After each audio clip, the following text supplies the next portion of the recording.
Vamos lá. Cara, eu sei que eu tô errado. Eu tô vivendo em pecado. Quem fala isso é um pastor. Sei. Eu sou pastor, casado, com filhos. Eu sofro de compulsão sexual. Tomo remédios, mas acabo traindo a minha esposa. Toma o quê? Remédio para tentar diminuir o impacto hormonal? Compulsividade dele. Quais serão esses remédios? Eu não sei, ele tá com a gente. Fala aí pra mim. Quer dizer, ou são remédios psiquiátricos para darem um sossega-leão em você? Isso. Você já fez exames hormonais? Às vezes o cara entra num processo de sofrimento horroroso e de autoacusação. Eu sou um diabo, culposo, culpado, perverso, diabólico, um tarado, compulsivo, controlado. Vai fazer um exame, ele tem uma taxa 3, 4 vezes maior de testosterona, de um monte de outras coisas. Tá todo alterado, né? Que estimulam o dia inteiro na direção dessa pulsão de vazão sexual. Sim, Caio. E o cara fica se matando, se chicoteando, brigando com os céus. Eu amarro principados, potestades, poderes em nome de Jesus. E o que ele precisa é da libertação de um endocrinologista. O que ele precisa é de um endócrino. Para regular. Para regular. Me diga a sua idade. Sim. Mas antes da pessoa sair dizendo que é um porco, vai ver primeiro o que está acontecendo no teu corpo. Às vezes você equilibra o corpo, equilibra a dimensão hormonal, equilibra a vida, porque a gente não é espírito, né? A gente também é corpo. Nós somos um espírito que possui um corpo, mas a gente habita um corpo de morte. Habita um corpo de morte. Não é moleza habitar esse corpo aqui, não. Esse corpo de morte. Esse corpo de morte tem uma herança de DNA. DNA de avô tarado, de avó maluca, de pai descompensado, de tudo que é tipo de maluquice. Sei. E que se transformam num termo orgânico singular em você, mas traz um amontoamento enorme de tendências, de memórias celulares, de outras coisas. E se o indivíduo tiver tido alguma criação que tenha gerado alguma forma de repressão mental e psicológica em relação à sexualidade, quanto mais você reprime a sexualidade, mais você produz hormônio de desejo sexual. Essa é que é a maluquice. É muito doido isso. O cara que está tranquilo em relação à sexualidade não produz estímulo psíquico para o cérebro disparar ondas e ondas e ondas de químicas. Sim. De prazer, de impulso, de desejo, praticamente de carência orgânico-psíquica. Sim. De sexo, de abraço, de beijo. Tem muita coisa que a gente faz que é o corpo pedindo. Às vezes a mente nem quer, porque a mente avalia as consequências e diz, não, vai me trazer muito problema. Mas a mente vai cedendo ao animal. A mente vai dando espaço e lugar para a vitória do mamífero, da dimensão corpórea, orgânica, alimentada pela máquina química. Se estiver em estado de descontrole, perturba tudo. Por isso também corpo são, mente sã. Do mesmo modo, mente sã tende a curar o corpo. Por outro lado, uma mente doente, especialmente aquelas doenças que não tiram o cara da funcionalidade, que são as mais perigosas, porque quando você tem um estado mental adoecido tão visível, que você é logo medicado, ajudado, cuidado, encaminhado, é algo mais controlável. Mas aquele estado mental reprovável, adoecido, de um cara totalmente funcional na sociedade, esse é que é perigoso.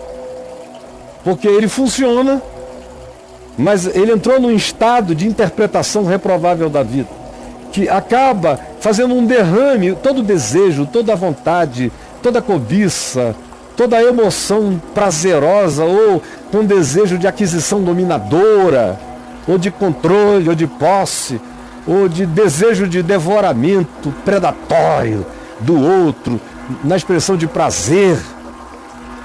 Todas essas coisas produzem no corpo da gente o correspondente ao estado mental exacerbado no qual estamos. Aquele estado mental produz todas as descargas químico-orgânicas que vão alterando as sensações do nosso corpo e frequentemente nos colocam num estado pulsional perigoso. Então, pastor, meu amigo, eu não sei a sua idade, era importante saber. Se você é um pastor de 24 anos, está explicado, né? Você está em plena produção de tudo, em grande abundância. Mas você tem 54? Agora você está com 54, nesse desarvoramento total, aí, meu amigo, tem uma coisa com certeza errada e você deveria procurar esse tipo de ajuda também. Mas se escrever aí compulsão sexual no portal Caio Fábio, você vai encontrar toda a ajuda que você precisa. Compulsão sexual 62. E se você escrever agora não há mais condenação para quem está em Cristo Jesus, escreva isso. Não há mais condenação para quem está em Cristo Jesus. Ou basta escrever Romanos 8:1. 115, não há mais condenação. Viva sem culpa, o pecado ficará sem chão. A morte do pecado, o centauro e a redenção do bicho. Tem vários sobre o centauro. São textos que você tem que ler e conhecer.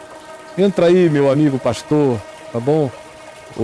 Enfim, você pode ir tendo ideias e pesquisando lá, você vai receber ajuda. Agora, o que eu queria mesmo era que você lesse isso aqui. Sem Barganhas com Deus, está aí no portal caiofábio.net.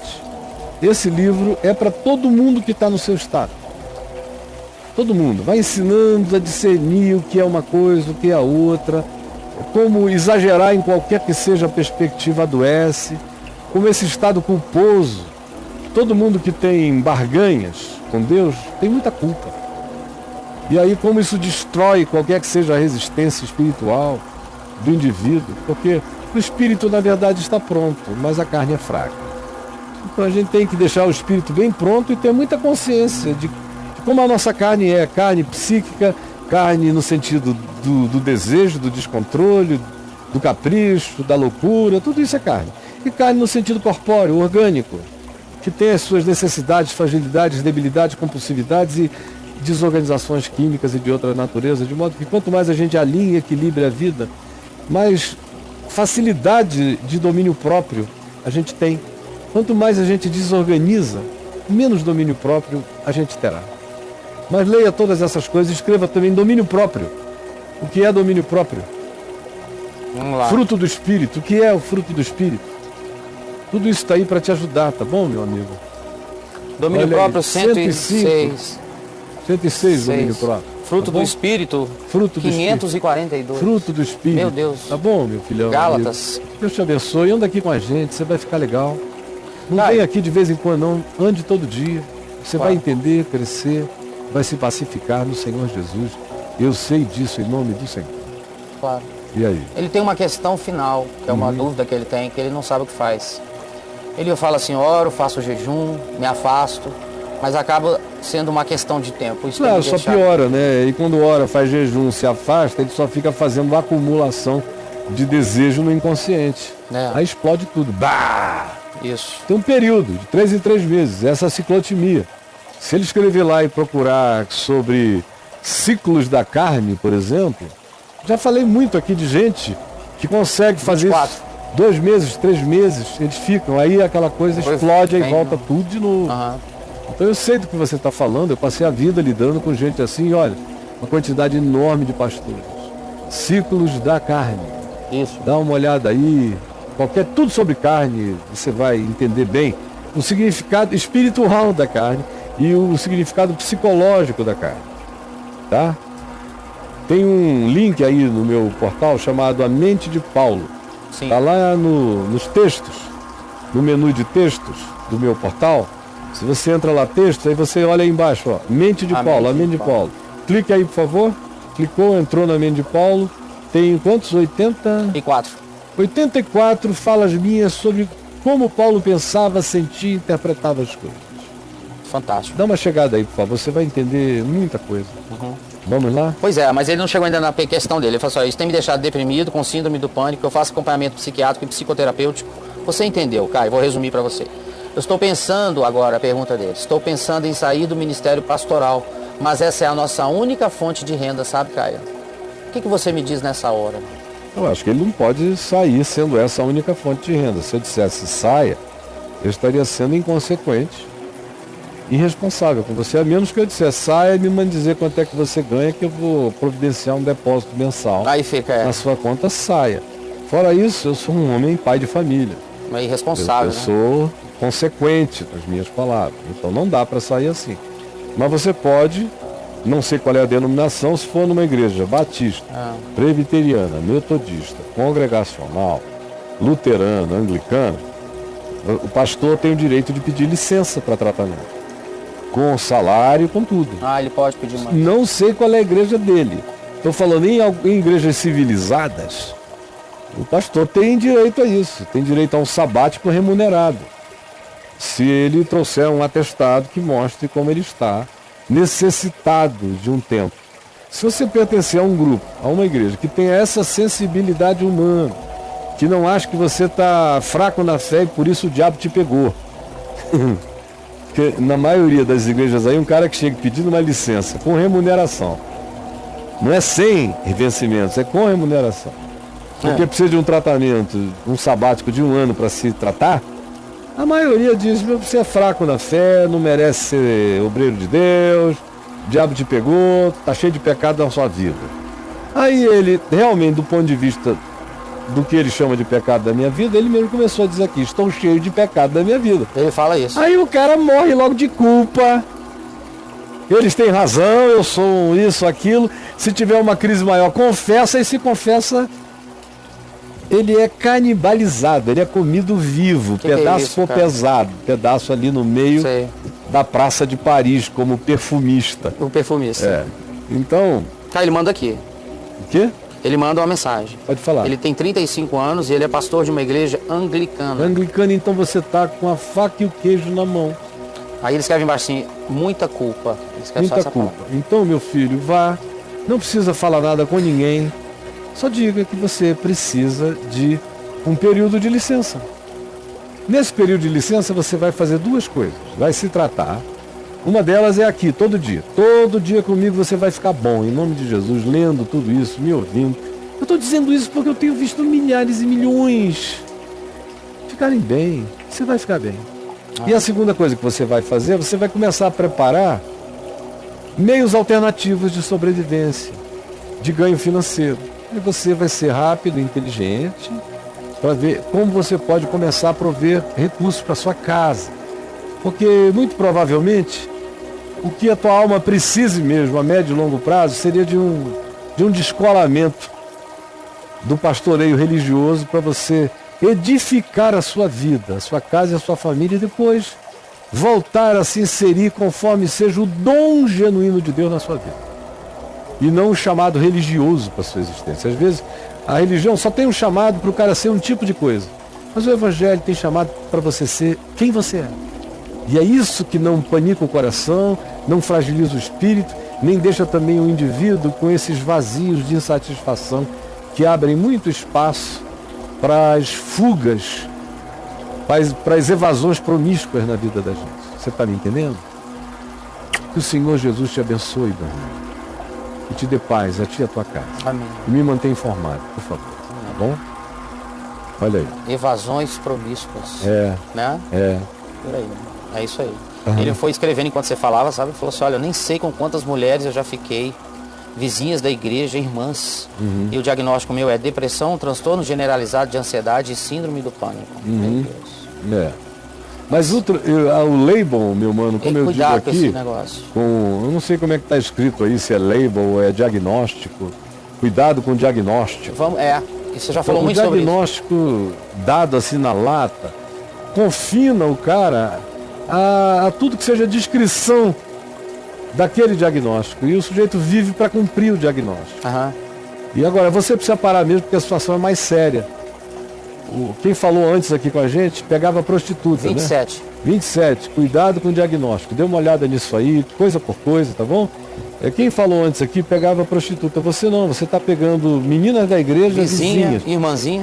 Isso aí, meu filho, além de que é um horror, porque você está violando toda a ética pastoral, É igual um psicanalista comer as clientes, o ginecologista traçar as bichinhas que ficam lá naquela posição própria.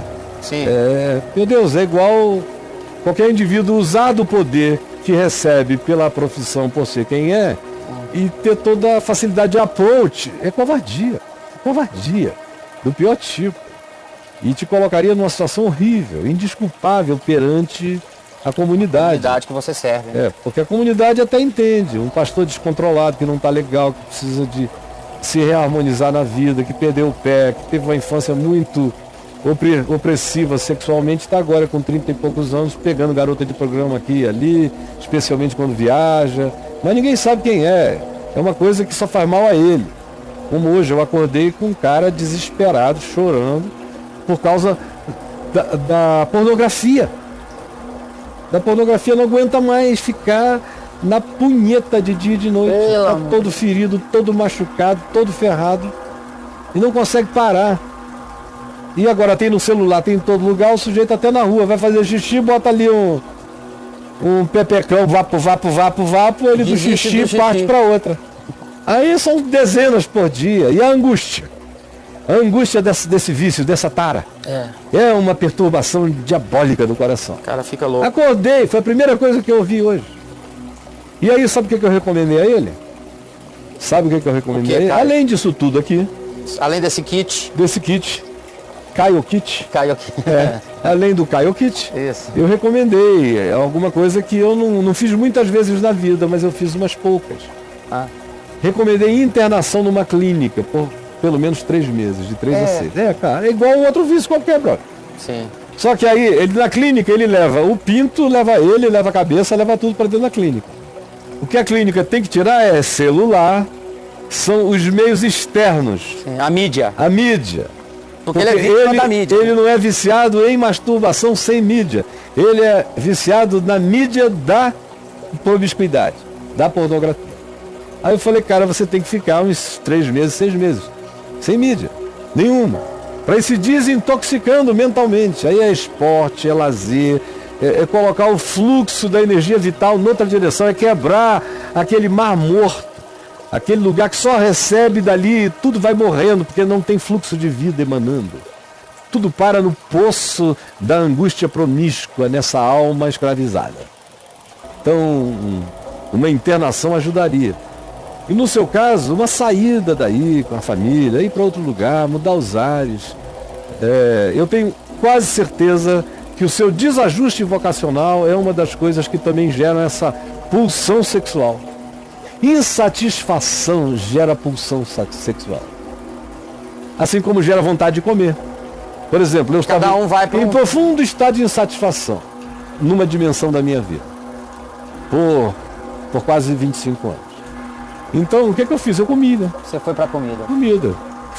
Me casei com os meus filhos, me casei com o ministério, me casei apaixonadamente com tudo e comi. Até que aquele cara que sempre foi esportivo, magrinho, isso, aquilo, outro, tinha uma média ali de 78, 80 quilos, quando estava mais musculoso, 84, 85, mas só músculo, de repente eu fui para 125. Pela madrugada. E perdi tudo em 2 meses e meio de dor. Sumiu tudo assim, ó. E graças a Deus não voltou mais. Não é para lá, vem para cá porque eu tô velho. Mas não passa de 84, ó. Isso aqui é 84. No entanto, eu estou dizendo isso para reafirmar o fato de que insatisfação frequentemente produz excessos em outras áreas. Você precisa descobrir as fontes disso tudo em você. Adoraria te conhecer, meu irmão. Anda aqui com a gente, tudo vai dar certo.